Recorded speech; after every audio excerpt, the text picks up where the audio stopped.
Hey, what's good? Welcome back to the No Agony channel. I'm Sam Cliff. Today I'm going to show you guys how to make sort of soul samples from scratch. I'm going to play the melody and then I'm going to break it down element by element. So this is what the actual sample sounds like.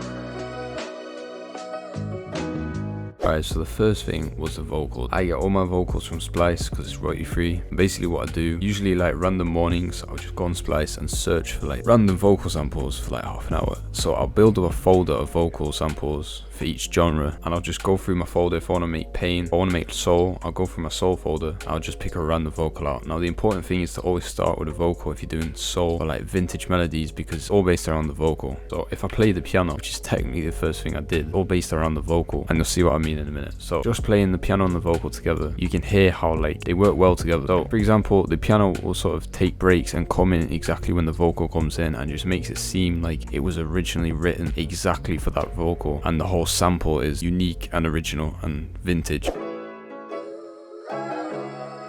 So just that as an example, you've got a little accented chord that comes in straight as the vocal comes in, and it takes a break and it comes back in just as the main part of the vocal comes back in again.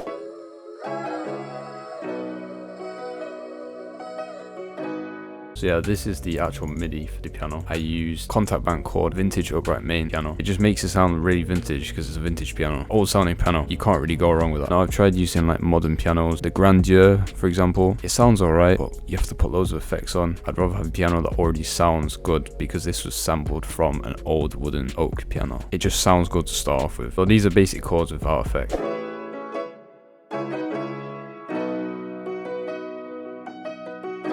So most of it is just chords, apart from the end where you've got a descending arpeggio, or rather an arpeggio and then a descending arpeggio. I don't know, I just always do something at the end of a phrase, because in music theory, when you're writing a piece of music, now this is getting technical, but when you're writing a piece of music, at the end of each phrase, if the listener knows that you're coming to the end of the phrase, you've done a good job. And to achieve that, you usually do something at the end of it. And doing this arpeggio and descending arpeggio at the end, I don't know how to explain it in simple terms, but it just indicates that you're coming to the end of the phrase. And that's usually when you've got the most room in the sample as well, at the end of each phrase. If I'd put notes randomly in the chords around here, it would have been too busy because we've got other elements going on in the loop. Alright, so the effects on the piano is just a minimal reverb, only 11% in the mix, and I always cut the lows, otherwise it interferes with the sample, it just makes it dirty. So always remember to cut it above 100 Hz. And then I'm cutting a harsh frequency here and just cut it low, 131 Hz ish. Just a smooth curve, and that's it for the effects on the piano. Now the next thing I did was the strings. Now when you're trying to make vintage samples, you gotta use vintage strings because modern strings just don't sound good. And I've tried to use modern strings with loads of effects, but it just sounds fake. So the strings, I used this Afflatus, I don't know, and the preset's called Lush Violins 2 in Contact, simple MIDI, literally 4 chords, that's it. And the idea is just to provide a texture in the background, not to play a massive role in the sample. Now for the effects, so I've cut below about 450 Hz and below 1000 Hz, or is that 10,000? But that just applies like a tape effect, basically like a vintage effect to the violins to make them sound even better, because without any effects it sounds like this, which is alright, but that sounds way more vintage. So again, Valhalla vintage reverb, you need that for a vintage sample. Yeah, cut the lows and a little bit more reverb. I added some choral. I think this is just chorus, pretty much. It just sounds good, I don't know. I can't remember making this sample, this was like a month ago, but I used a little bit of stereoizer. This is a sick plugin. It's in the name, it makes everything sound analog and vintage, and you've got different presets you can go through. But I left on the default and just turned the amount down to 43%. Gross beat. This is the problem, I don't have RC20 on this new computer, so I had to use this for a tremolo, but I would rather suggest using RC20 because yeah, this sounds terrible. But now I'm cutting harsh frequencies with this EQ. Really important with violins and like flutes and stuff like that. They've got a lot of harsh frequencies in the top end. Again, more harsh frequencies, and again cutting all the lows and the highs, create that tape effect because we've just put reverb and a bunch of effects on. So yeah, that's basically it for the violin. And next I moved on to the brass instrument.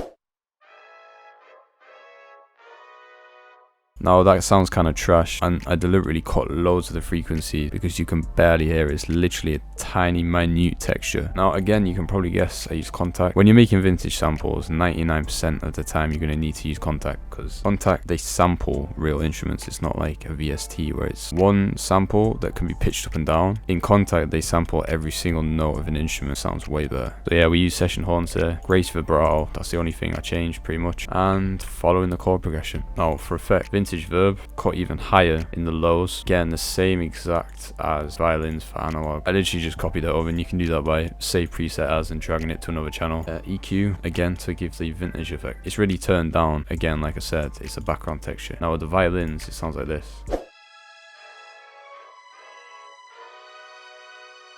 Not really noticeable, but again, you got to think about when they were making these vintage samples, they put loads and loads of textures in, but not all of them are at the front. A lot of them are hidden and you don't really know about them, and they just make the sample feel more full. Otherwise it's just empty and boring, and you just like, you can tell that you made the sample and it's not a vintage sample because it's so empty. Now I put that all together with the vocals. I used 2 vocal chops. First vocal chop sounds like this.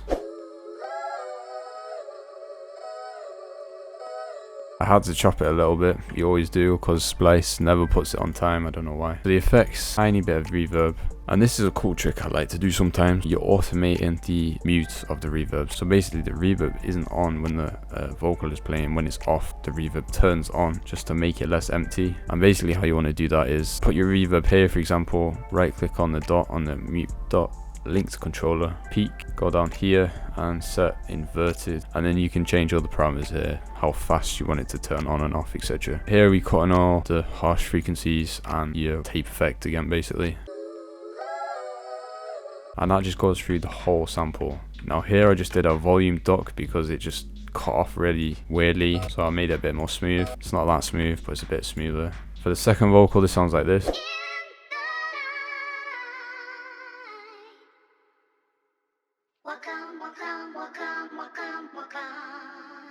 Now wherever you get your vocals from, whether it's YouTube or Splice, just be prepared to sit down for like half an hour and chop it and put it in time. So if you don't put it in time, it doesn't sound good. Simple as that. Now the effects on this is compression, basically a quick attack, quick release, quick RMS, 3:1 ratio, and then the threshold completely, it depends on each sample. I just try and ride it so that it's between 1.5 and 2.5 gain reduction. I don't like to compress too much on vocals especially. And on reverb, super simple, always cut the lows, and 17.4% mix, super simple. So yeah, that's almost the whole sample. So what we have so far sounds like this.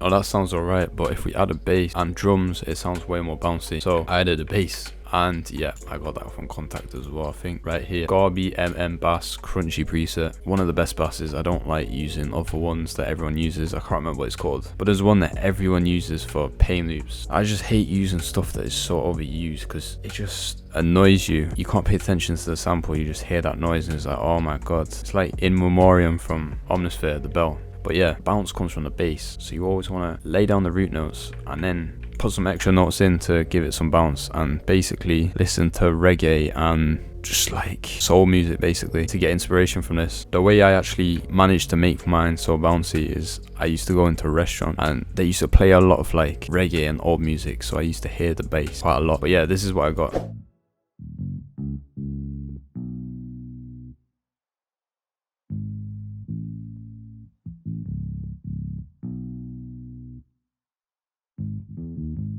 Now since then I have got updated methods on how to make a bass sound much more realistic. We're just gonna stick with what I've got here. Basically at the time, lowering the velocity here sounds like you're stopping the strings, which makes it sound more realistic because a real bass player has to stop the strings sometimes to move on to the next note, because otherwise the two bass notes clash. So that's a simple tip. And just at the end of sort of every bar, you can put like basically something like this, some kind of pattern of 3 notes, and it always sounds bouncy as long as it's in key. So for the effects, cut loads of the highs out, do about 28 Hz, because below 28 Hz you can't hear with the human ear anyway, so you don't need it. cut it away. Some of the highs again, a little bit of reverb, a tiny bit. It just sounds a bit more muddy, and sometimes you don't want that, but in vintage samples sometimes you do, because the technology back then wasn't good. So the idea is to make it sound a little bit vintage, and that's the whole point of doing the tape effect with the EQ. And likewise, we're doing this effect with the reverb to make it sound a bit more dirty and messy. Use a bit of Guitar Rig 5. This is the preset, White Jazz. I don't know where it is from, I can't remember. Again, cutting highs again, because Guitar Rig adds loads of highs, and boosting the lows and specific frequencies of the highs I've been cutting out again. So basically now you've got your sample. You can find loads of drum loops and drum fills online. Use them. They make the sample sound sampled, and that's the idea. You want people to say, yo, where did you chop that from? Because then you know, okay, this guy really thinks it's a real sample. So you've achieved your target of making a sample, like a vintage sample. I got this basic drum loop, and I added phases, which is just a phaser, and tape effect on the EQ. This is what it sounds like.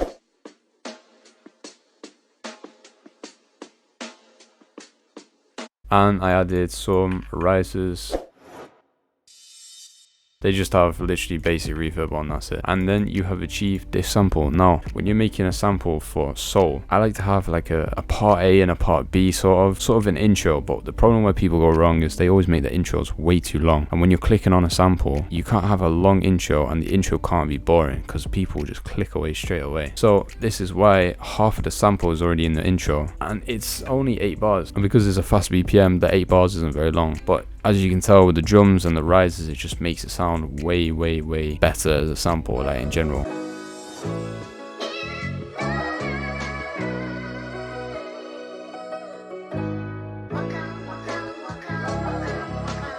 So yeah, and the last step is obviously mastering. I just did a tiny bit of stereoize. Same presets as the vocals for the compression here, pretty much. Take a screenshot if you want to copy mine, but always remember this completely depends on the sample, so you're gonna have to adjust your threshold comparing to your sample. Next up, I've got a clipper and the fruit limiter. That is to make the sample louder and cutting below 31 hertz or something. But the limiter just makes the sample really loud, and because I've got a clipper as well, I can go to about -3 dB and it won't distort out.